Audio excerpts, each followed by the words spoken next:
Empresario, periodista, abogado y hombre de bien. Esta es la tarjeta de presentación de Miguel Gallardo, recién medalla de Andalucía del deporte, actividad para la que aún tiene tiempo como directivo de comunicación de la Federación Española de Baloncesto. Sevillano de nacimiento y chipionero de adopción, como ha demostrado a lo largo de toda su vida. Como profesional del periodismo, ha sido testigo de la transformación de España desde la transición y la de los medios de comunicación. Como persona y ciudadano normal de la calle, afirma que las pocas cosas que le pide a la vida las encuentra en Chipiona.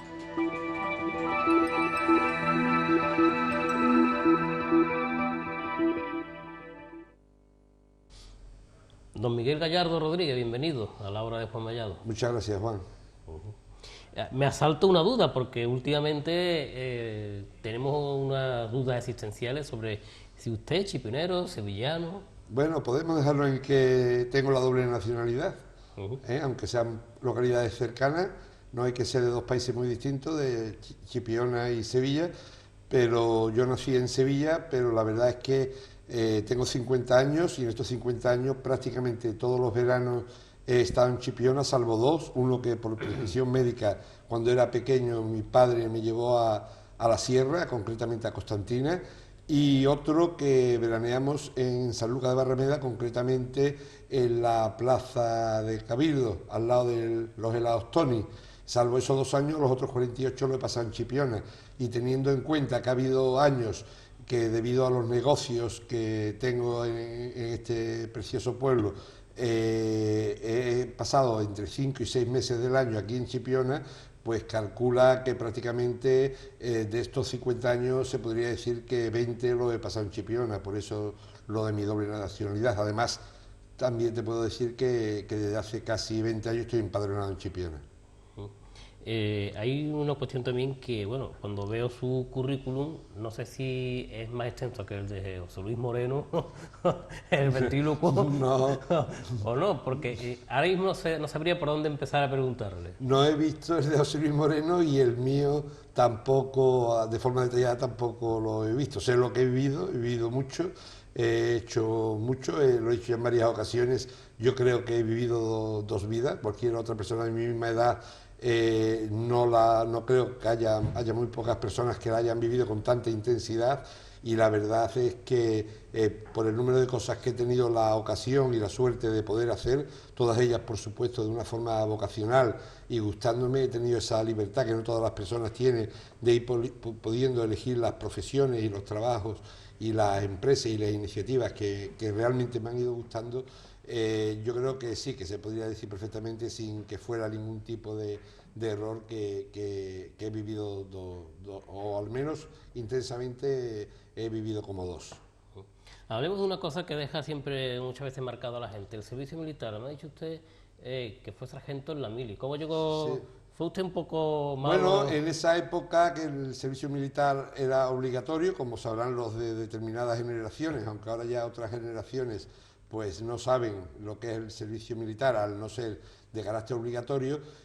nos daban las opciones a los estudiantes universitarios de hacer lo que se llamaba la milicia universitaria, y lógicamente era una forma de hacer la mili en 3 partes en las temporadas de verano y de no interrumpir así los estudios, en este caso concreto de Derecho, que era lo que yo estaba estudiando en Sevilla, y así lo hice un primer periodo de instrucción en Córdoba durante los meses de verano, cuando estaba en tercero de carrera, un segundo periodo también de 2 o 3 meses en el verano siguiente en Toledo, en la Academia Militar, donde ya salíamos graduados como sargento, y después me tocó desarrollar la labor ya de sargento en práctica en el cuartel que ya ha desaparecido, el Soria 9, que era un cuartel de Sevilla de intervención inmediata. ¿Y no le llamó la atención para quedarse ahí tan buenamente? No, nunca, siempre tuve claro. Yo desde muy joven, ya con 16 años, empecé a trabajar en la radio, en La Voz de Guadalquivir. Ya tenía claramente que mi vocación era la de periodista. Después, al no estudiarse, al no poder estudiarse la carrera en la ciudad de Sevilla, sino tener que trasladarme a Madrid para estudiar periodismo, Mi siguiente vocación era el Derecho, entonces entré en la Facultad de Derecho de Sevilla, en donde hice la carrera, y en la actualidad estoy colegiado en el Colegio de Abogados de Sevilla. Y después de esta carrera, pues también inicié los estudios de empresariales, también una recién creada Universidad de Económicas y Empresariales en Sevilla, y también lo realicé. Pero mi vocación real nunca pensé, el tema militar fue solamente por cumplir con la obligación de servicio militar que en aquella época teníamos todos los españoles de determinadas edades. Me llama su atención su paso por la emisora La Voz del Guadalquivir, porque fue un referente dentro del periodo de la transición, escuela de muchos periodistas, Sí. una música bastante importante, muy buena, que se ponía en ese Sí, tiempo. en aquella época había pocos medios de comunicación con respecto a lo que es el panorama de ahora, tanto en prensa escrita como radio y como televisión, eran muy contados los medios que había de cada uno. Entonces, en Sevilla, La Voz de Guadalquivir fue una oportunidad de comenzar. Empecé haciendo deportes con 16 años en un programa que se llamaba Radio Deporte, todas las mañanas a las 8:30 de la mañana, gracias a mi vinculación que tenía con el mundo del deporte por el baloncesto. Y allí pues conocí los primeros periodistas, conocí la primera radio. En aquella época todavía se conectaba con el parte de Radio Nacional de España con un carácter obligatorio. La radio no tenía programas informativos, solo eran deportivos y de entretenimiento y musicales. Y en aquella época precisamente La Voz del Guadalquivir, que era una emisora sindical, del sindicato lógicamente vertical, no del sindicato como se entiende ahora y como entonces sí se entendía en toda Europa, salvo en España, por el régimen político que se vivía. En esa emisora había una frecuencia modulada, que es donde empezó lo que hoy es la fórmula que utilizan muchas emisoras de solo música, y que en aquella época hay que tener en cuenta que no existía todavía ni los 40 principales. Son ideas de radio que vienen posteriormente de Estados Unidos y que se implantan con posterioridad. En aquella ocasión, entonces, La Voz de Guadalquivir FM era la pionera en el tema musical, y era la que daba las últimas novedades, y en un ambiente no tan comercializado con las discográficas como se encuentran ahora las emisoras que se dedican solo y exclusivamente a emitir música. Pero de allí salieron muchos de los profesionales que después pues estuvieron en los 40 principales, en Canal Sur y en muchas otras emisoras de radio. En mi comienzo ahí, puedo recordar que comencé junto con un gran amigo, José Antonio Sánchez Araujo, que ahora está en Radio Sevilla de la cadena SER. Él era el encargado de hacer el fútbol modesto, y yo hacía el baloncesto y los deportes entonces llamados minoritarios o deportes amateur.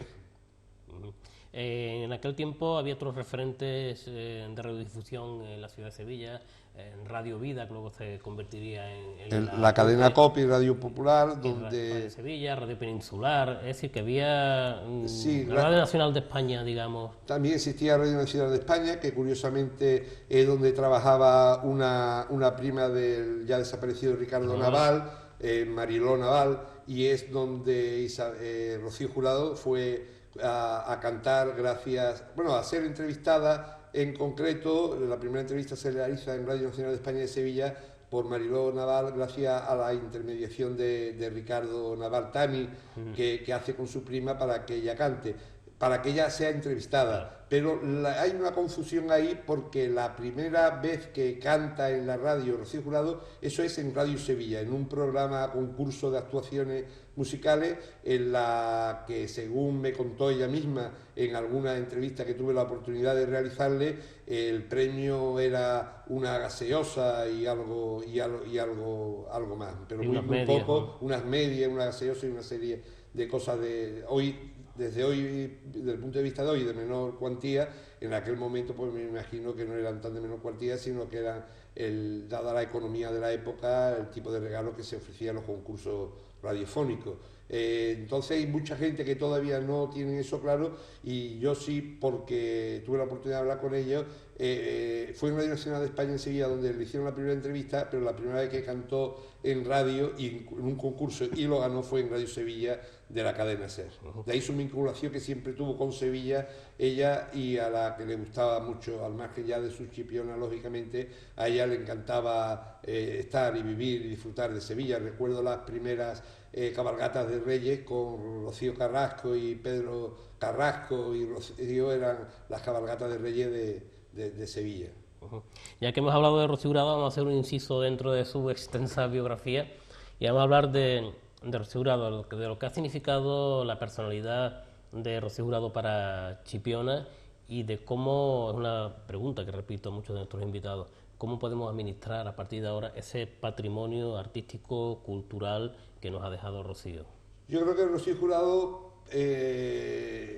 para Chipiona lo ha sido todo. No creo que haya ningún pueblo de España, de las características turísticas de Chipiona, que haya tenido una embajadora no solo nacional, sino universal, como ha sido y sigue siendo todavía Rocío Jurado. La razón, su amor por este pueblo, aunque sale pequeña hacia Madrid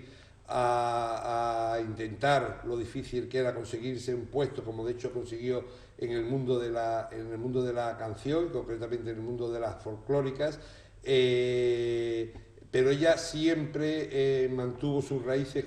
con respecto a Chipiona, con respecto a la gente de Chipiona, con respecto a su familia de Chipiona, y llevó muy orgullosa siempre el nombre de Chipiona. Yo creo que, como digo, no solo ha sido la mejor embajadora, sino que lo sigue siendo. Son cada vez que la gente, yo que tengo por cuestiones de trabajo la obligación de viajar bastante, siempre cuando digo, porque yo también siempre lo digo, esté donde esté, me voy para Chipiona, siempre toda la gente me contesta diciendo el pueblo de Rocío Jurado. Eso en cuanto a lo que ha sido, pues la mejor embajadora, la única, la más universal, la que más promoción ha hecho del pueblo de Chipiona, la que ha hecho que se conozca más. No voy a decir la que más ha querido Chipiona, porque hay mucha gente, tanto de este pueblo como de fuera, que quiere o queremos, entre los que me incluyo yo, a Chipiona, y el medir las graduaciones en cuestión de sentimiento es muy difícil. Yo sí puedo afirmar que quería mucho a Chipiona, y hay mucha gente, pero que haya tenido la oportunidad por su popularidad de ser embajadora y de haberlo ejercido, yo creo que es la única, y difícilmente veo, por lo menos en unos años próximos, que nazca alguna otra persona del mundo artístico o del mundo político o del mundo de la canción o de cualquier otro mundo deportivo que pueda llegar a tener un nombre como el que ha tenido a Rocío Jurado. Y lo que sí pido es que, si eso ocurriera, pues que tuviera como ejemplo a Rocío para ser también embajador o embajadora de Chipiona en todos los sitios donde vaya. Volviendo a su carrera, después de su paso por La Voz del Guadalquivir, también ha recorrido otros medios, ¿no? Sí, prácticamente he pasado por todos los medios de comunicación. Después de La Voz de Guadalquivir, intento recordar sin un pronto de memoria, pasé a la cadena COPE, entonces no era cadena COPE, era Radio Popular de Sevilla. Posteriormente pasé al Correo de Andalucía, después estuve en el Nuevo Andalucía, un proyecto de periódico vespertino de la tarde del propio Correo de Andalucía, que se publicaba y editaba como vespertino. Después del Correo de Andalucía pasé a formar parte del equipo que organizó y puso en marcha la primera redacción del diario El País en Andalucía. Simultáneamente con todo ello, también trabajé durante 6 años haciendo un programa diario en la cadena SER, en Radio Sevilla, con gente tan importante en el mundo de la radio como Marisa Carrillo y Pedro Preciado y Marina Bernal. Después de la radio, simultáneamente a todo esto, pues escribía en el diario AS, en el diario Marca, en el Mundo Deportivo, en el 424, un periódico deportivo de Barcelona, que fue el primer periódico español, no solo deportivo, sino de información general, que salió a diario en color, con el formato de fotografías en color. Después trabajé durante mucho tiempo y aprendí mucho en Europa Press, al que me llevó Antonio Herrero Hijo, ya desaparecido desgraciadamente para el periodismo, la agencia Cover, la revista Semana, bueno, una gran cantidad. ¿Y de dónde sacaba usted el tiempo? Bueno, pues el tiempo, siempre lo digo también, que cuando uno es vocacional, lo que hace corre el peligro de unir lo que es su vida con su profesión y prácticamente por ser una misma cosa. Y si el día tiene 24 horas, pues lo normal de una persona no vocacional al 100% es que trabaje 7 o 8 horas, duerma 7 o 8 horas y descanse otras 7 o 8 horas, y cuando se une profesión y vocación, pues prácticamente se trabaja 16, 17 horas y se duerme 5 o 6, porque te estás deseando levantarte para poder volver a ejercer eso que es lo que más te gusta en este mundo. Habiendo estudiado Derecho y teniendo un hermano también con una carrera bastante importante en Derecho, ¿qué es lo que realmente le decide a usted decir, me voy a dedicar más al periodismo en todas sus facetas en las que ha pasado usted, más que al Derecho? Bueno, durante una primera etapa yo utilizo el periodismo,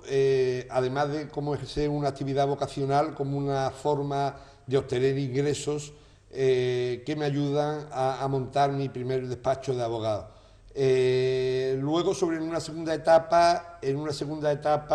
dejo un poco aparcado el mundo del periodismo y me dedico íntegramente durante 10 años de mi vida al mundo del derecho, concretamente con un despacho en Sevilla en el que ejerzo de toda la tipología de actividades jurídicas, no solo de la rama de empresa, de derecho de empresa, que es la que me especialicé en la Facultad de Sevilla, sino también en temas penales, en temas civiles, en temas de separaciones matrimoniales, en temas fiscales y en todo tipo de temas. Y durante un tiempo pues simultaneé después las dos actividades y al final vi o comprendí que el periodismo me hacía más libre que el derecho. El derecho ataba más en un horario, en horas de despacho, no dependía de ti las citaciones judiciales, o sea, había una estructura administrativa y judicial que era la que te organizaba la vida. Te decía, el día tal, 15 a las 10 de la mañana está usted en el juzgado número 4, el día tal, a tal hora va usted a visitar a un cliente a la prisión de Sevilla, porque así lo ha decidido el director de la prisión, el día tal, y eso gustándome mucho, porque también es algo que el intentar ayudar a la gente y el intentar ser justo y el intentar aplicar la ley con equidad, que es la aplicación de la ley al caso concreto, pero con la mayor justicia y el mayor rigor, gustándome mucho. No me gustaba la privación esa de la libertad absoluta que tenía el derecho con respecto al periodismo. Y quizás eso es lo que me hace decidir hacia el periodismo más que hacia el derecho. También paralelamente a eso, hace usted una carrera deportiva en el mundo del baloncesto, como jugador, como entrenador. Sí, yo ¿cómo lo organiza? Comencé a jugar con 9 años en el Colegio de los Maristas de Sevilla, el baloncesto, que era el deporte que más se potenciaba en ese colegio, a diferencia de otros colegios que se potenciaba más el fútbol, el balonmano, el hockey y patines. En aquella época, pues el Claré era hockey y patines, el San José de los Padres Blancos era balonmano, los Escolapios era el voleibol. Cada colegio de Sevilla se especializaba en un deporte, y en el caso concreto, los maristas, el deporte preferencial era el baloncesto. A eso se le une mi estatura, que hoy no es muy grande, pero en aquella época sí era una buena estatura, por lo menos para practicar el baloncesto en categorías de las que hoy se llaman de formación, en categorías inferiores, y prácticamente pues, desde que tengo 9 años empiezo a jugar baloncesto y no lo he dejado. Después rápidamente me interesé por el baloncesto, con lo que realicé los cursos de entrenadores. El entrenador provincial lo hice en Sevilla, el regional en Badajoz, y en el año 77, creo que recordar, consigo el título de entrenador nacional o entrenador superior en Barcelona, en un curso de Barcelona. Entreno primera división femenina de baloncesto, al único equipo que ha asistido en toda la historia de Madrid hacia abajo en esa categoría femenina. juego como jugador, llego a jugar en Primera División B, que es la segunda división de aquella época, en un nivel no profesional, porque en aquella época el baloncesto no estaba tan profesionalizado como está ahora, y bueno, y de ahí mi unión siempre al baloncesto, aunque después hay épocas que por una lesión que tengo en un brazo, que me tuvieron que intervenir tres veces quirúrgicamente y estuve un año completamente con el brazo inmovilizado, ya con esa edad pues dejo el baloncesto en activo como jugador y pronto lo dejo también como entrenador y ya solo me limito a ser espectador hasta que llega un día que me llaman para ser consejero del Caja San Fernando, hoy Cajasol de ACB, hace 6 años, y me piden que eche una mano y yo me veo con la obligación de que el baloncesto a mí me había dado mucho en todos los años de mi vida, en mi formación,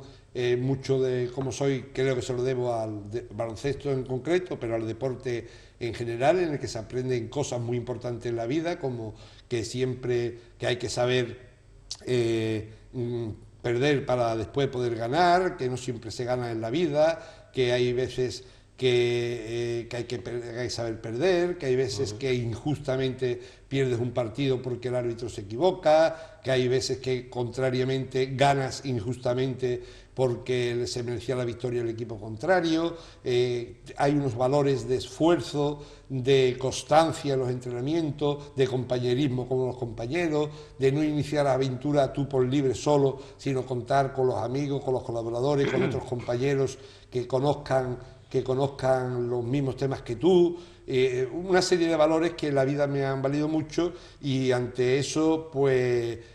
acepto el cargo y estoy durante 3 años como consejero de un equipo de ACB, del equipo Caja San Fernando, hoy Cajasol, y estoy muy contento de mi paso por ahí, hasta que un amigo, José Luis Sáez, llega a la presidencia de la Federación Española y me llama y me dice: Miguel, tienes que dejar el Caja San Fernando y venirte a ayudarme a intentar darle un impulso a todo lo que es la comunicación dentro de la Federación Española de Baloncesto. Hay una cosa, señor Miguel Gallardo, que aquí quizá, como estamos en un pueblo, pero nos damos cuenta, somos a lo mejor un poco miope. No crees. Bueno, por lo menos yo soy miope. Y no nos damos cuenta que tiene usted un cargo muy importante, que es el director de comunicación de la Federación Española de Baloncesto, que es a nivel nacional, y que eso supone una responsabilidad grandísima y que supone tener en sus manos la responsabilidad de poder vender toda esa información al resto de España y al mundo. Sí, efectivamente, esa es has descrito bien lo que es mi obligación dentro de la Federación Española. Es la de ayudar a los demás compañeros de la información a que tengan fácil el poder difundir todas las actividades del baloncesto español y además de hacérselo fácil, pues casi ilusionarlos, empujarlos, animarlos a que ellos mismos vean la importancia de las cosas que hacemos y conseguimos y que prácticamente participen en ese estado de ánimo y de ilusión que vive todo el baloncesto español después del oro ganado en Japón. Anteriormente eran otros objetivos, pero en la realidad en el último año pues mi misión más principal, además de muchas otras dentro de la federación, ha sido rentabilizar ese campeonato del mundo que ganamos en Japón, hacer que la gente no se olvide de ese éxito, pero no solo porque queramos que se recuerde el éxito solamente, sino porque de esta forma ilusionábamos a todos los aficionados de cara al Campeonato de Europa, el Eurobasket 2007, que se va a celebrar concretamente en España en este mes de septiembre, del 3 al 16, y de que del 3 al 5 se juegan 3 partidos en Sevilla y el resto se juega en Madrid. Era todo unido y de esta forma igualmente pues conseguimos, difundiendo el baloncesto en su máxima extensión, dentro lógicamente de nuestras posibilidades y de nuestro presupuesto, conseguimos también ayuda de patrocinadores que lógicamente destinamos no solo al equipo nacional, sino a los equipos de formación, que también este año ya han conseguido en lo que va de verano 7 medallas europeas en las distintas categorías masculina y femenina, y lo que es más importante para nuestra federación, llevamos el baloncesto dentro de unos planes sociales que tenemos a sectores como son más marginales, a barrios en los que de otra forma nunca llegaría el baloncesto, y ahí no llevamos el baloncesto por intentar conseguir estrellas del baloncesto, sino para que el deporte y los valores estos que antes te he dicho que tiene el deporte en general y el baloncesto en particular, ayude a que niños que están en zonas marginadas los conozca, que igual no lo conoce, y le intentamos que por medio de psicólogos, de clases, de campeonatos en el que juegan niños de esos barrios con niños de otros colegios y de otras zonas, se integren en la sociedad y sean gente de provecho el día de mañana. No vamos buscando solamente el hecho deportivo, el hecho técnico, sino el hecho de construir o de enseñar o de ayudar, mejor dicho, a hacer buenas personas y buenos ciudadanos el día de mañana. En poco tiempo ha participado usted como editor en un libro sobre la historia del baloncesto en España, sobre la medalla de oro de Japón, y como colofón pues ha sido usted Premio de Andalucía del Deporte. Sí, es increíble porque igual que te digo que mi vocación o mi afición por el periodismo es vocacional, mi afición por escribir libros no ha existido nunca ni existe en el día de hoy, sino que han sido situaciones que me he ido viendo obligado por los distintos acontecimientos. Recientemente, efectivamente, hemos presentado un libro del que soy editor sobre el oro ganado por la selección española de baloncesto en Japón, y que lo que intenta es que quede en las bibliotecas y bibliotecas de España esa hazaña, una de las más importantes que ha conseguido no solo el baloncesto, sino todo el deporte español, y que generaciones venideras puedan consultar y ver fotografías y datos de realmente lo que ocurrió en Japón. Pero anteriormente ya había escrito también, con motivo del 75 aniversario de la llegada del baloncesto a Andalucía, una historia del baloncesto en Andalucía, que igualmente que este segundo libro fue editado por el Instituto Andaluz de Deporte, que dirige Aurora Cosano y que pertenece a la Consejería de Turismo, Comercio y Deporte de la Junta de Andalucía. Y ya que hablamos del libro, le diré que antes también escribí la historia del Sevilla, que publicó el diario ABC en su momento. Escribí también la historia del Betis. ¿Y cómo, igualmente... cómo se puede escribir la historia del Sevilla, la historia del Betis, pues mira, sin que nadie note si usted es bético o sevillista? No solo sin que nadie note, sino que la elección que hizo el diario ABC para que fuera yo quien escribiera las dos historias fue precisamente porque de los periodistas deportivos de Sevilla era el único que no tenía significación ni del Sevilla ni del Betis. Aunque en aquella época prácticamente de cara al exterior los periodistas deportivos no estaban señalados como están ahora mismo señalados si son del Madrid, del Barça, del Sevilla o del Betis. En aquella ocasión no ocurría, pero prácticamente dentro todos sabíamos quién era del Sevilla y del Betis. Y debe ser que yo era el único que no era del Sevilla y del Betis. Y el ABC quería que fuera el mismo autor el que hiciera las dos historias, pero no quería que los béticos se sintieran molestos porque su historia la escribiera un sevillista, ni los sevillistas molestos porque su historia la escribiera un Betis. Y ese fue el único mérito mío a la hora de que me encargaran estas dos historias. Luego también me encargaron una historia artística del patrimonio de la provincia de Sevilla, que fue una enciclopedia de 3 tomos que también editó el diario ABC de Sevilla, y en la que recorrimos prácticamente toda la provincia de Sevilla, abriendo todos los museos privados y públicos, las iglesias, las sacristías, los museos, las casas, palacios, y retratamos y fotografiamos todo lo que era el tesoro artístico de la provincia de Sevilla. Ya con anterioridad, en el año 75, también había escrito un libro de baloncesto, uno de los primeros libros que se escribió en España, porque en aquella época no había muchos libros de deporte en general y de baloncesto en particular, y bueno, en definitiva, que sin ser vocacionalmente escritor o editor de libros, pues me he visto que llevo escrito y publicado y editado más libros que muchos que quizás se dediquen a esa escribir. actividad específica de editar libros. Ahora con la revolución tan grande que hemos vivido y estamos viviendo en el tema periodístico, ha sido usted creador de portales digitales que han abierto, bueno, pues un mundo distinto Sí. al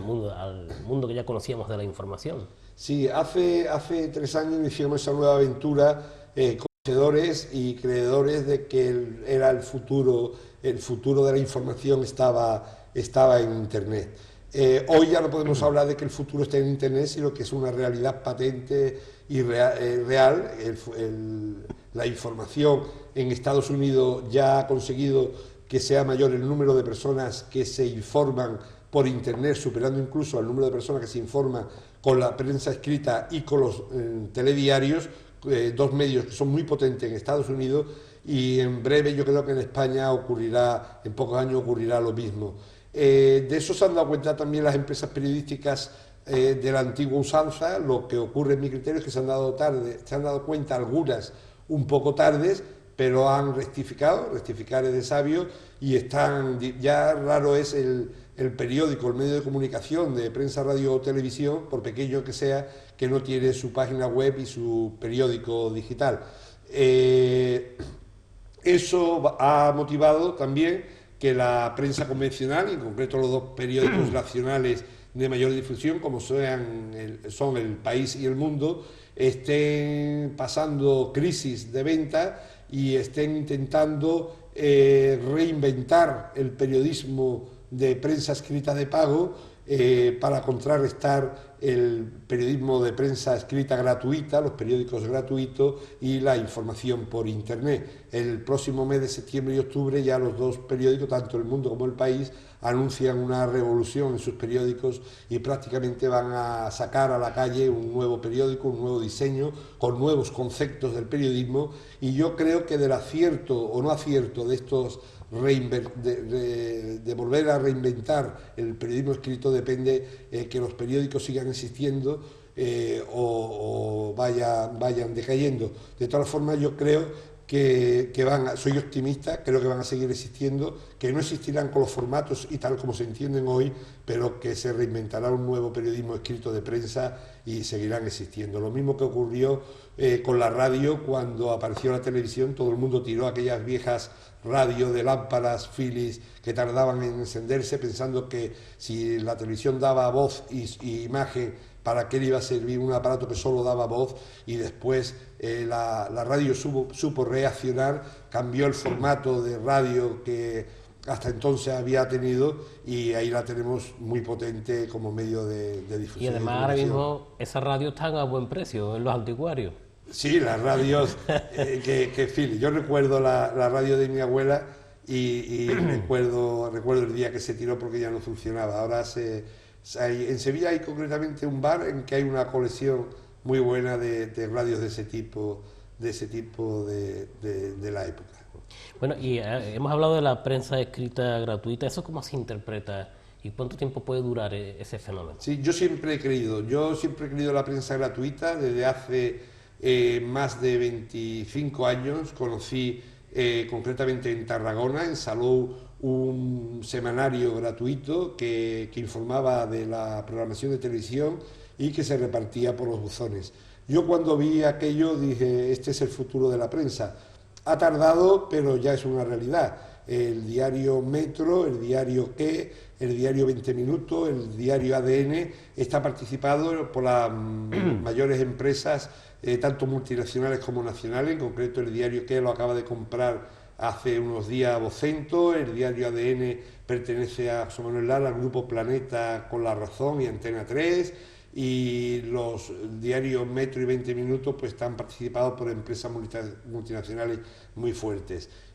Yo creo que el fenómeno era fácil. Lo difícil era inventar la televisión de pago, como hizo Canal Plus. Decir que unas imágenes, unos partidos de fútbol que eran gratuitos, había que pagarlo. Yo nunca confié en ese proyecto y al final el proyecto salió y ha funcionado, pero yo realmente nunca creí que nadie fuera a pagar por ver lo que se podía ver gratis. Sin embargo, en el proceso de la prensa escrita, es el contrario. Yo siempre pensé, y de hecho así ha sido, que la gente cogería un periódico gratuito cuando estaba acostumbrado a pagar. O sea, decirle, mire usted, ahora ya no tiene que pagar, es mucho más fácil que decirle a la gente, ahora tiene usted que pagar por lo que antes era gratis. El tema está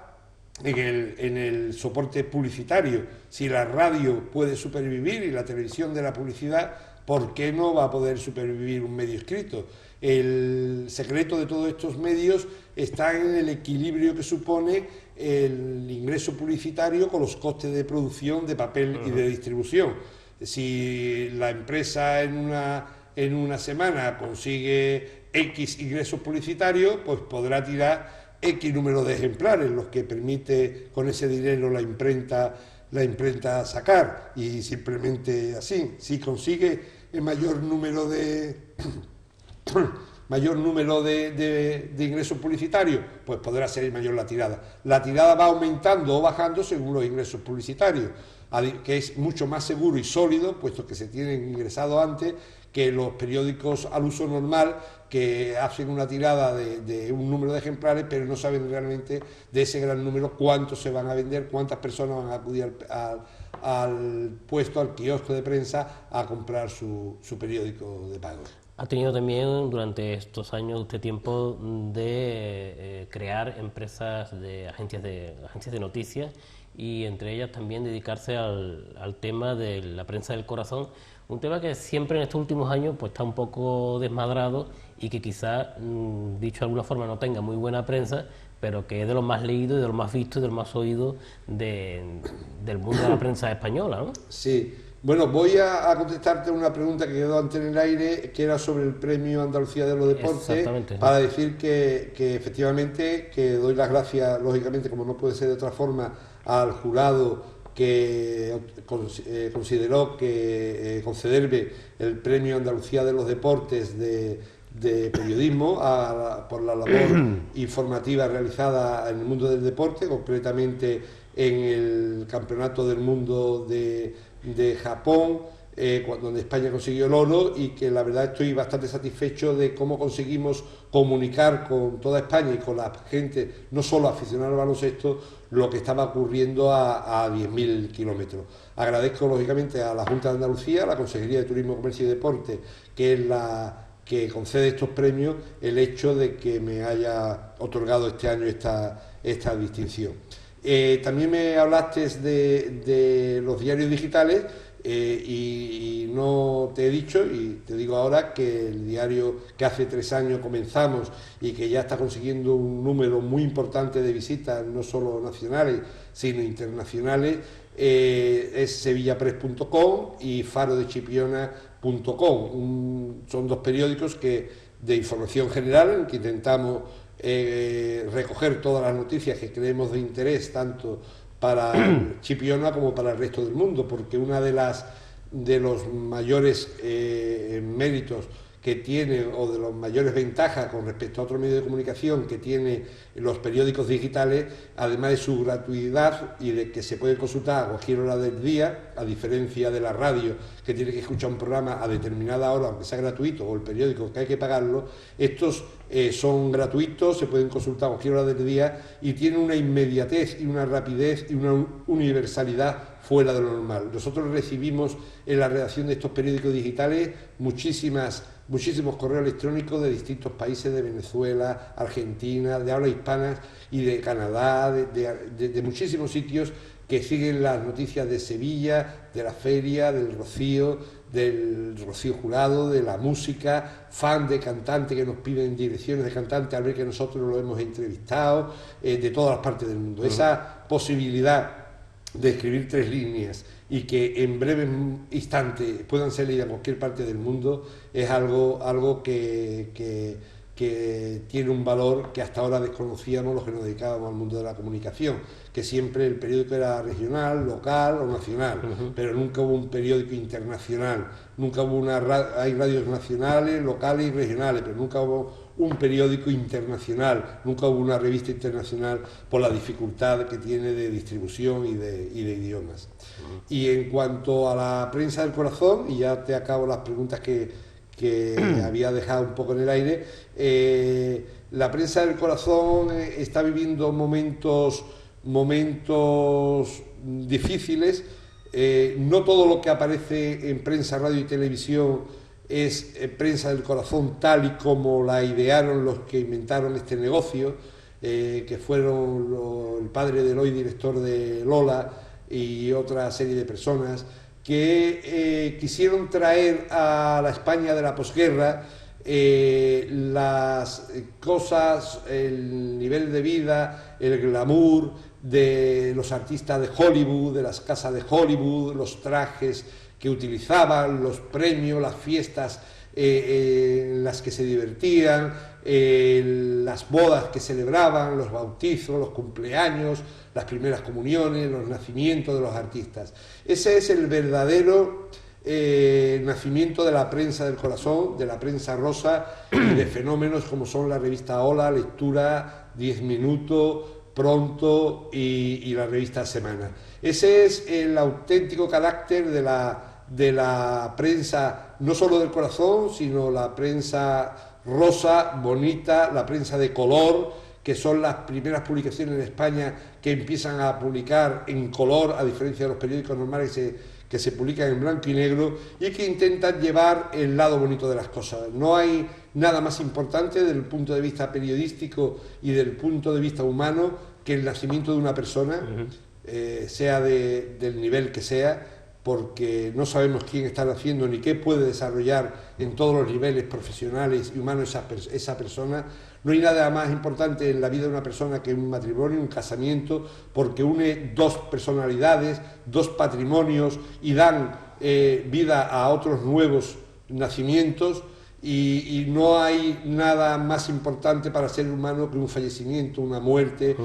un entierro o la desaparición de una persona, porque es el momento de hacer balance de su vida, sobre todo si ha sido popular, importante, si ha aportado algo a la sociedad en el mundo de la música, de la investigación, de la canción, de la política, del deporte, del divertimento, de cualquier otra faceta de esta vida, y de hacer balance y de sumarse a la familia, a los allegados, y de consolar y de estar con ellos. Pues esas tres puntales es lo más importante de la prensa del corazón. Una buena noticia de un nacimiento, últimamente de los hijos del príncipe de Asturias, pero no hay que irse a este grado, cualquier nacimiento de cualquier otro artista o de cualquier otro famoso político, cuando contraen matrimonios, consecuentemente después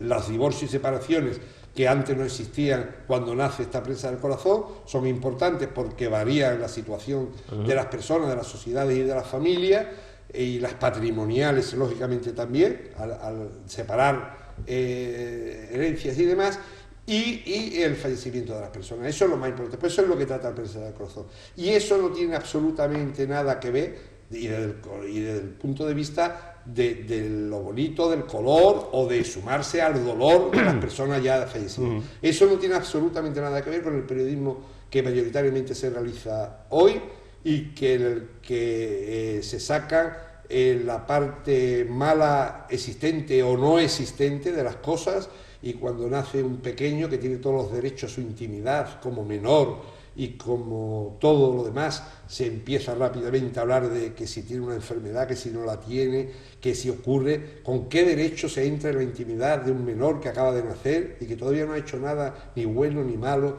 para la sociedad ni para el que habla y se beneficia de eso. ¿Con qué derecho se habla inmediatamente después de fallecer un artista? Y aquí me remito al caso de Luis Jurado. ¿Hay alguien, algún medio que paga a alguien para que hable de una persona, alguien que no se ha atrevido a hablar de ella en los 60 años de vida de esa persona, que hubiera tenido la valentía? Yo estoy por la libertad de expresión, como no puede ser de otra forma, pero que hubiera tenido la valentía durante esos 60 años de vida de acudir, decir yo soy amiga del artista y pasa esto. Ahora, que cuando una persona acaba de fallecer y con la inmediatez, entonces vamos a hablar de lo malo que no te has atrevido a hablar nunca, eso yo creo que no tiene razón de ser. Y la mayoría, y lo peor es que la mayoría de las personas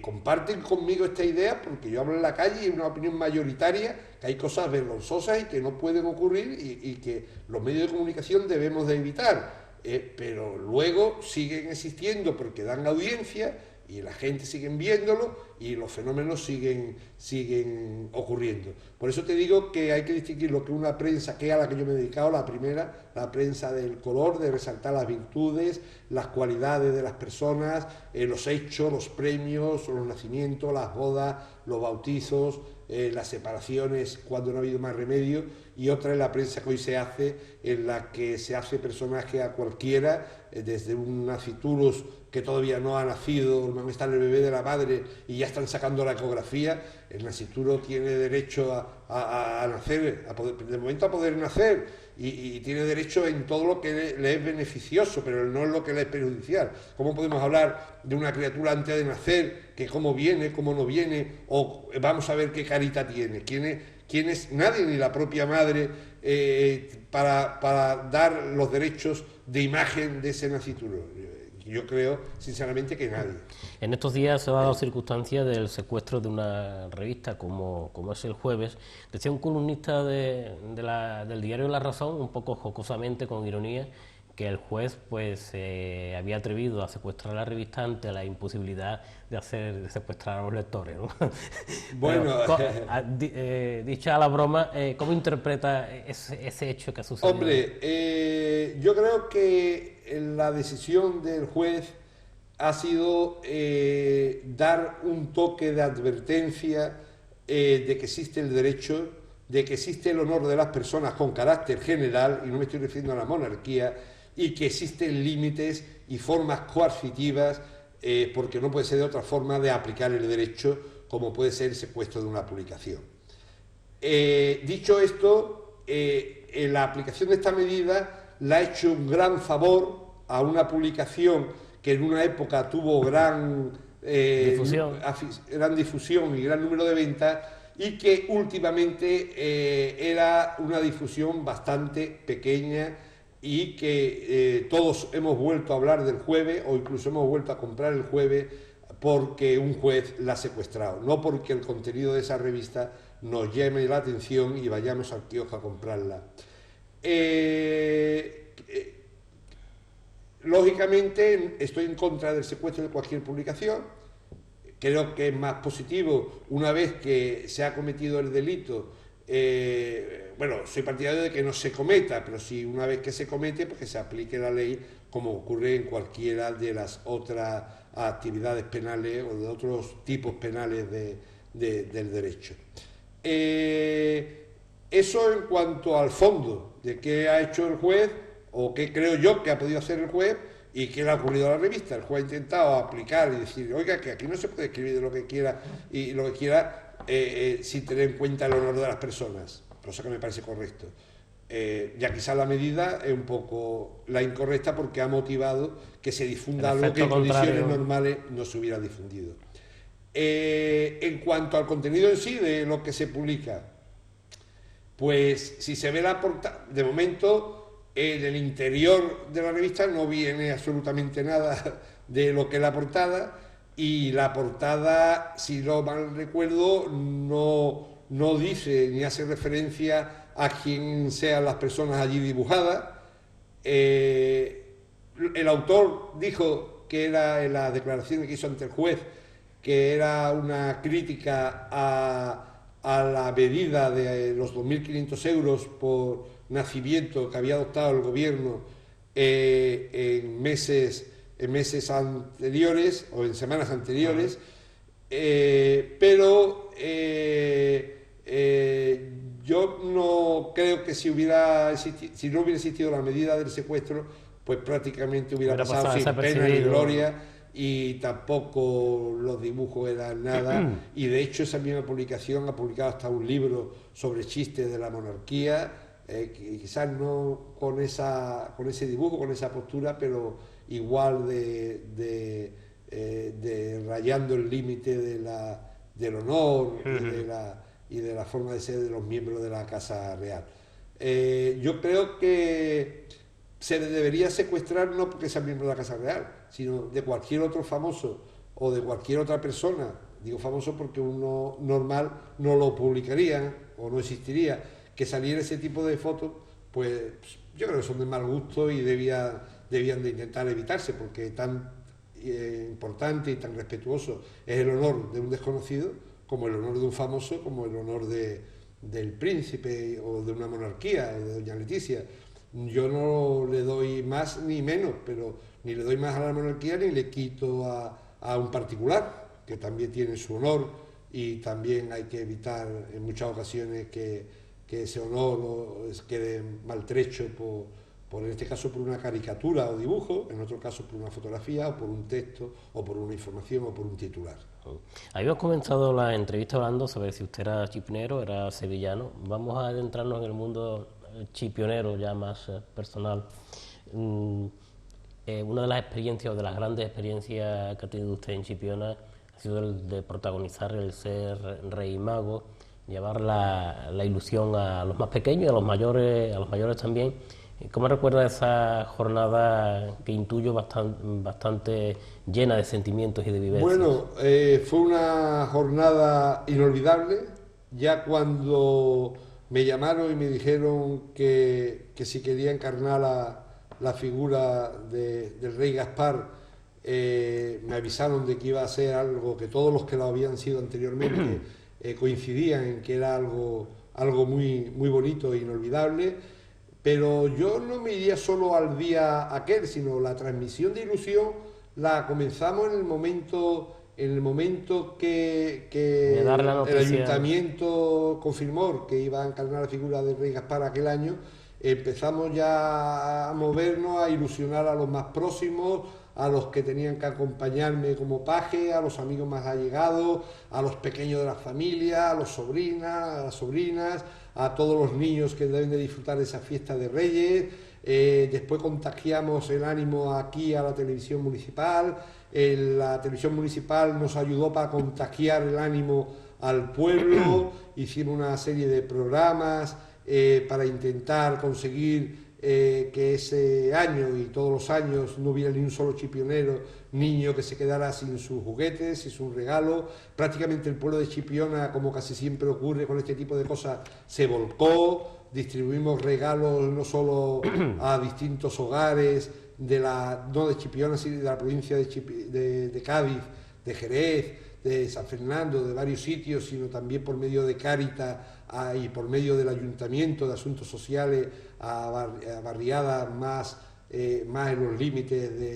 del terreno rústico del pueblo, fuera de la localidad. Y yo creo que conseguimos ilusionar, que la misión que yo me puse cuando me nombraron, digo, bueno, me ilusiono yo, pero la misión principal es ilusionar a todos los que estén más cerca, a todos los niños, a todos los organismos, a las ONG. ASA de Todo Corazón colaboró también con la cabalgata. Recuerdo que la Caixa de Barcelona también colaboró, Caja San Fernando entonces también colaboró. Tomé el reto como el de ilusionar a organismos, a entidades, al propio ayuntamiento,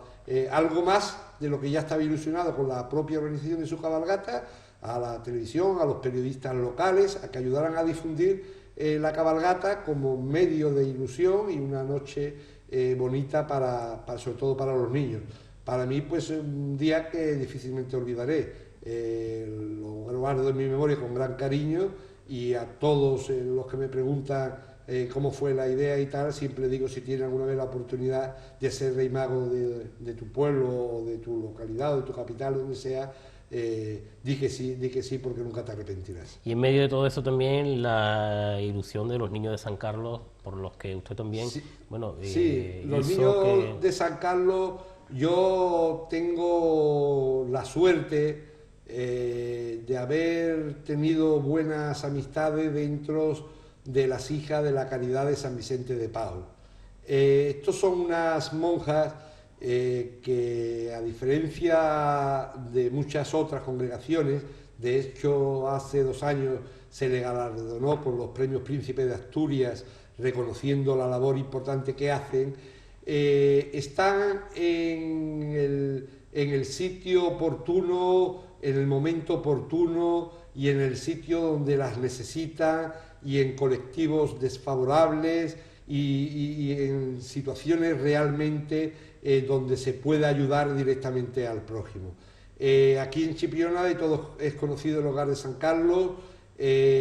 Yo convoco a todos los chipioneros de bien, que sé que son muchos y los hay que colaboran mucho con el Hogar San Carlos, que toda la ayuda que puedan prestar, y no solo económica, sino de ánimo, de ideas, de proyectos, de ilusión con ellas, o meramente de apoyarlas y tal, hacen una labor increíble con estos niños que la vida la ha gastado, la mala pasada de tener que momentáneamente estar separado de sus padres, sus progenitores, y tener que encaminar su vida, su educación, unos años muy importantes para el futuro de su vida, con estas hermanas de la Hijas de la Caridad de San Vicente de Paúl, que se entregan en cuerpo y alma a todas ellas de una forma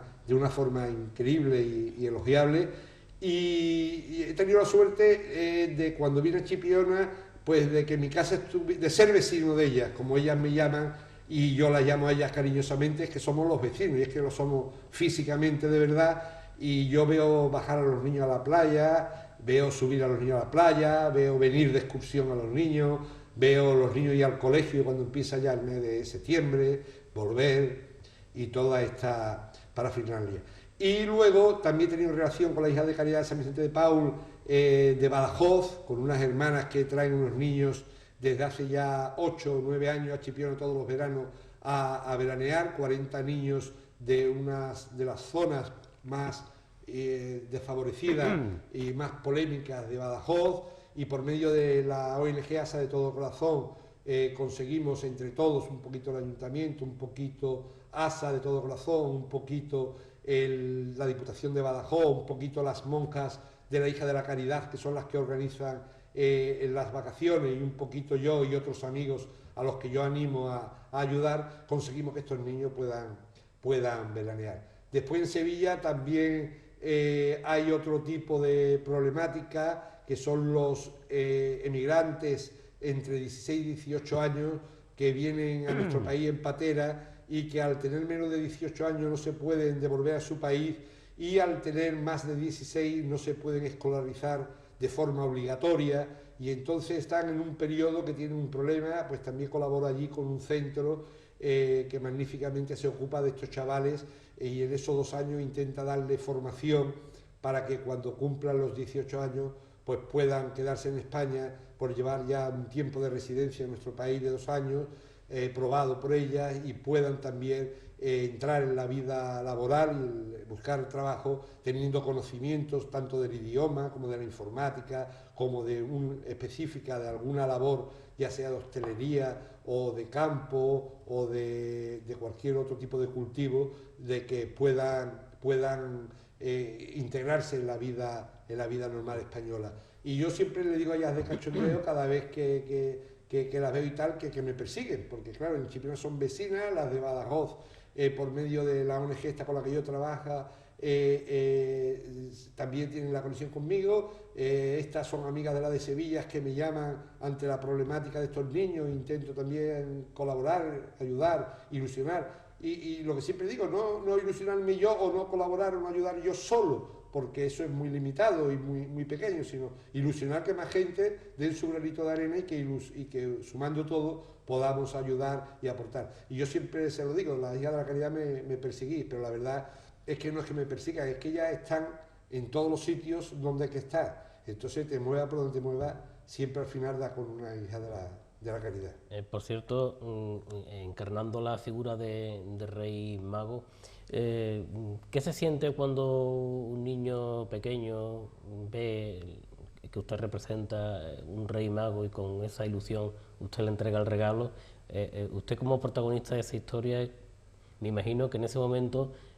bullirán por su cabeza múltiples ideas y múltiples sentimientos, ¿no? Sí, sobre todo porque en el caso concreto de cuando fui Rey Mago aquí en Chipiona,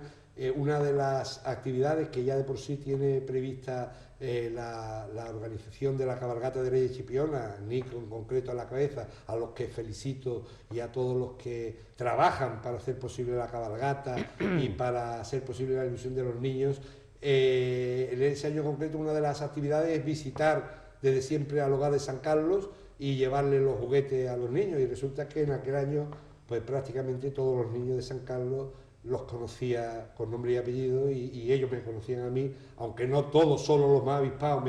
me reconocieron y vieron que el rey Gaspar de ese año era el vecino. Hablando ya un poco de todo, usted como empresario aquí en Chipiona abrió una cadena de tiendas, camisetas todas, también en otros sitios de Andalucía, tiendas que han cumplido pues 25 años ya, ¿no? Sí, 25 años cumplimos el verano pasado, pasado. 26 años. Eso fue después de terminar la carrera de Derecho, comencé a estudiar Económica y Empresarial en Sevilla, porque yo también, quizás mis vocaciones más fuertes sea la empresarial, sea del tipo que sea, y la periodística, sea del tipo que sea, me refiero a prensa, radio, televisión, fotografía, textos, está delante, está detrás, esté donde esté, todo lo que está relacionado. Y en esta actividad del mundo de la empresa yo nunca me había preocupado, ni de hecho me ha interesado mucho el mundo de la moda y menos del textil, pero sí el mundo de la empresa. Y vi por ahí un camino de ejercitar las cosas que yo sabía y que estudiaba y que conocía por mi profesión, en poner en práctica distintas empresas. Y una de ellas fue la tienda estas de camisetas todas que nacieron en Sevilla, en la calle Cuna de Sevilla, y que después pues me traje aquí a Chipiona y hemos mantenido, como la mayoría de ustedes sabrán, pues durante bastantes años la calle Isaac Peral, en el centro de la ciudad de Chipiona. De las cosas que más orgulloso estoy de haber mantenido, además de dar las gracias lógicamente a las muchísimas personas que han colaborado y han trabajado conmigo en todos estos años en las distintas tiendas y en los distintos negocios que yo he tenido en Chipiona, a los que se lo agradezco enormemente, porque lógicamente sin ellos pues no hubiera sido posible ni la apertura de la primera tienda, al igual que las personas que han confiado en mí cuando yo llegué, a efecto del alquiler de los locales, también a los que han dirigido el ayuntamiento en las distintas épocas, a efecto de las licencias de apertura y de conseguir la normalidad jurídica en cuanto al entorno de todas estas empresas. Pero quizás de lo que más contento esté es que durante todo este tiempo han podido ser más de 100.000 las camisetas que con el nombre de Chipiona han salido de mis tiendas y han ido prácticamente a todas las partes de España y del mundo, como un reclamo publicitario del que estoy orgulloso y contento de haber podido hacerlo, lógicamente desde un punto de vista empresarial de mi tienda, pero resulta que al margen de la actividad empresarial, al final el hecho real ha sido ese, que hay más de 100.000 camisetas distribuidas por toda España, que en las que pone Chipiona, en las que se refleja la playa de Chipiona, el santuario o cualquier otro rincón de Chipiona. Y en concreto una de las personas que se ayudaba de estas camisetas, que cada año cambiábamos el diseño para inventar algún diseño nuevo con el que atraer al público y hacer mayor la difusión de la camiseta, era Rocío Jurado. Durante 25 años a Rocío y a su hermana Gloria y a su hermano Amador siempre le llevamos las primeras camisetas de Chipiona de cada año, cuando salían, las primeras siempre eran para Rocío, los primeros bolsos, todo lo que llevara reflejado el nombre de Chipiona, porque ella en más de una fotografía salían sí, esas ella era cliente de la tienda, cada vez que venía a Chipiona se pasaba por la tienda para comprar montones de camisetas para llevar a su gente de Miami, a sus club de fan, a todos los periodistas de Puerto Rico, a toda la gente de fuera, llevarle un recuerdo que era una camiseta de Chipiona. Y por eso nosotros siempre le regalábamos a ella las primeras prendas de cada modelo de todo el Chipiona. Pero no solo se las regalábamos, sino que ella se la ponía. Y se las sabía cuando se las ponía. Recuerdo que en concreto en el viaje de luna de miel de su boda con Ortega Cano, hicieron un reportaje muy bonito para Lola, la portada grande de Lola, y ahí tanto José Ortega Cano como Rocío Jurado lucían una camiseta de Chipiona y de tienda toda. Yo cuando lo vi pensé que había sido una casualidad, que la habrían cogido en la playa y tal, y que estaban con la camiseta, pero claro, en la primera ocasión que la vi me dijo Rocío, ¿qué? ¿Viste que me puse tu camiseta y la de Chipiona para para que saliera en el Ola, ¿no? Cosa que yo, por supuesto, le agradecí eternamente por la ayuda que hacía para mi firma en lo empresarial y, lógicamente, para Chipiona, por salir el nombre de Chipiona en los medios de comunicación. Durante estos años de su relación con Chipiona, bueno, pues ha sido también merecedor de reconocidos premios. En su momento en Radio Chipiona, emisora municipal, sí. Luego el foro cívico. Decía alguien irónicamente que decía: Dios mío, ¿qué he hecho yo para merecerme esto, no? Sí, ¿qué he hecho yo para merecer esto? O cuando coinciden en el tiempo, como de hecho ha ocurrido en la última época, que el Foro Cívico de Chipiona tuvo a bien otorgarme una distinción junto a Marina Bernal, como reconocimiento al trabajo también periodístico que yo había hecho desde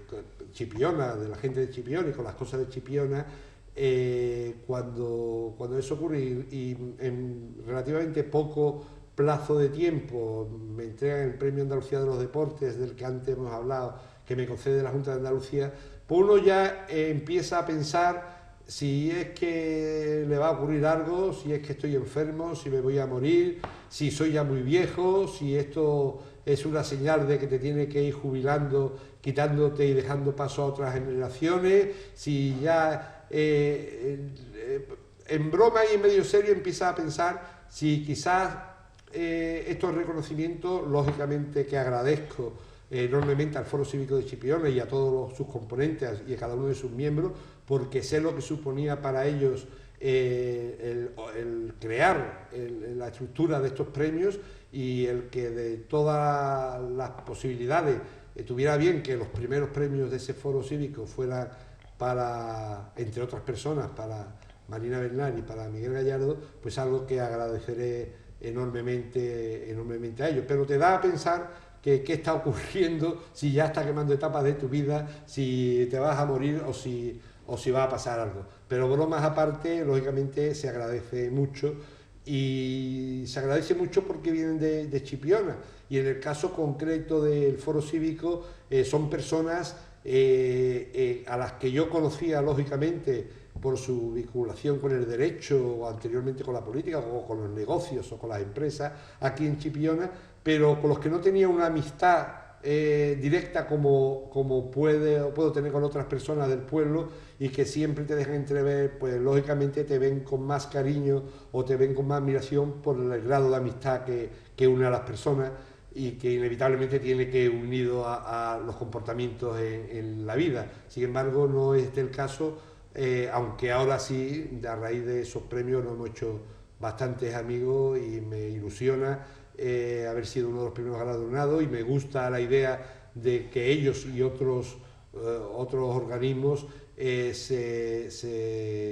reúnan, se formen en grupos con tal de ayudar y de alertar todo lo que se haga por Chipiona, tanto de imagen como de presionar a los medios públicos a que cumplan su obligación y a que hagan lo mejor, no para ellos, no para su partido, sino lo mejor para el pueblo entero de Chipiona. Yo creo que todo ese tipo de asociaciones, como son la Cultural Chipiona, como son los que pelean cada día por el medio ambiente, por la playa Micaela, la suma de todas esas asociaciones son de gran importancia, son, en mi criterio, o al menos deben ser, lógicamente las religiosas también, las corporaciones religiosas, son las fuerzas vivas del pueblo, las empresariales, las de comerciantes, todos unidas. Nadie por libre creo que pueda ni deba, pero tampoco puede conseguir cosas importantes para Chipiona. La unidad de todos estos grupos de personas con interés en que Chipiona salga para adelante, que Chipiona sea mejor, esté más bonita, económicamente suba su nivel, con lo que la gente de Chipiona, la población de Chipiona, a su vez tendrá un mejor nivel de vida. Yo creo que es muy importante que existan y que trabajen por el bien de Chipiona. Ha dado usted el colofón, el corte para finalizar la entrevista. No sé si la ha hecho subliminalmente. Pero antes de terminar, también quiero agradecer lógicamente a la Radio y Televisión de Chipiona. Lo he dicho en varias ocasiones y no me importa volver a repetirlo. Felicitaros por la televisión que hacéis. Viajo mucho por España, veo mucha televisión de todos los niveles, locales, digitales, autonómicas, nacionales, internacionales, cuando viajo a distintos países, aunque no todos los idiomas los entienda muy bien, pero me gusta ver qué están haciendo y cómo lo hacen. Y tengo que decirle al pueblo de Chipiona que tiene una de las mejores televisiones locales que he tenido la posibilidad de comprobar en todos los sitios, que ha sido una televisión real, local, que defiende los intereses de las cosas de Chipiona, tanto deportivos como del Rocío, como de las fiestas patronales, el Moscatel. Defendéis las cosas de Chipiona, vuestro artista universal Rocío Jurado, a los artistas que comienzan, como es el caso ahora de Micaela, a otros que habéis tenido, a todo lo que suena alrededor del nombre de Chipiona, y yo creo que esa es una de las misiones de los medios de comunicación, en concreto de los locales, de defender lo local. La gente cree equivocadamente que ese es más importante porque se habla de cosas más internacionales, más nacionales, más globales, pero las cosas más importantes son las que ocurren cada día, los más cercanos, a entrevistar a la gente más cercana. La problemática de que hagan las acciones de la luz o del agua, los accionistas de la luz del agua, es importante, pero meramente para esos accionistas, que son los que se van a llevar los dividendos. Lo que ocurre realmente, lo importante para la gente del pueblo es qué ocurre en las cosas del pueblo, qué ocurre con sus cultivos, con sus alquileres, con sus comercios, con sus calles, con sus vecinos, con sus partidos políticos, con su club de fútbol, con sus asociaciones. Eso es realmente lo más importante del periodismo, lo más directo, lo que llega más a la gente, y por eso hacéis la televisión que hacéis y tenéis la audiencia tan grande que he podido comprobar que tenéis. No quería usted venir, pero ha superado la prueba con un sobresaliente cum laude. No, no es que no quisiera venir, es que también, no me gusta repetirme, pero lo tengo que decir, tengo la convicción, o al menos eso me enseñaron mis maestros en el mundo del periodismo, que el periodista debe de informar de la noticia, informar de la gente, entrevistar a la gente, pero nunca él convertirse en protagonista de la noticia, pasar de ser entrevistador a entrevistado. De hecho, en la época en que yo comienzo en el periodismo, pues hasta no se firmaban los artículos, se firmaban con seudónimo, y no era una cobardía de no aparentar, de no aparecer, de escribir sin saber quién era una forma también de darle importancia a lo que realmente la tenía. Eso hoy en día hay casos en que los periodistas se creen más importantes que los protagonistas. Hay gente que entrevistan a un personaje y dan ellos la pregunta y la respuesta, y dice el personaje, pues bueno, pues sí, y tal, y se creen que el protagonista son ellos. Eso es un error. Y ese convencimiento que tengo desde siempre del mundo del periodismo, el que me hace que no me guste aparecer en televisión ni en prensa escrita, pero contigo y con esta televisión tenía un compromiso y de hace tiempo ya, y tú lo sabes mejor que nadie, y no podía ya pasar esta oportunidad de saldar esta deuda que tenía con ustedes, y de camino también con el pueblo de Chipiona, de contarle un poquito de mi vida, de que si le ha gustado, la ha entretenido, pues muy bien, y si alguno de los que empiezan, jóvenes empresarios, jóvenes abogados, jóvenes periodistas, han podido tomar algún ejemplo o alguna idea o alguna ilusión de lo que yo he relatado, pues me marcho muy satisfecho de poder haberlo hecho. Señor Gallardo, muchas gracias. A usted.